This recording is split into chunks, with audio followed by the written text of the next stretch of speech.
ახალ სიტყვებს ვერ ვიმახსოვრებ, უკვე ასაკი მაქვს, ალბათ უკვე ვერასდროს ვისწავლი ინგლისურს.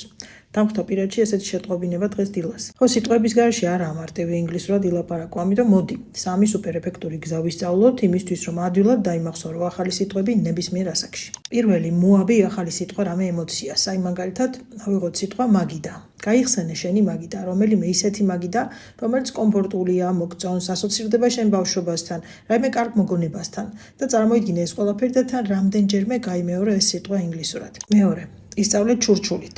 ახალი სიტყვა რამდენჯერმე დამარცვლით, გაიმეორე ჩურჩულით.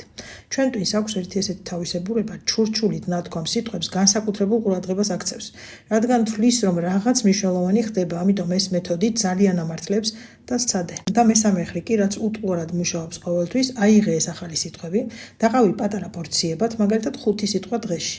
ამოწერე ეს 5 სიტყვა და გამოაკარი სადმე წებოვანი ფურცლით. დღის განმავლობაში რამდენჯერმე დახედე და გადაიმეორე. ანუ არ ისწავლო ერთი მისვლით, რამდენჯერმე მიუბრუნდი.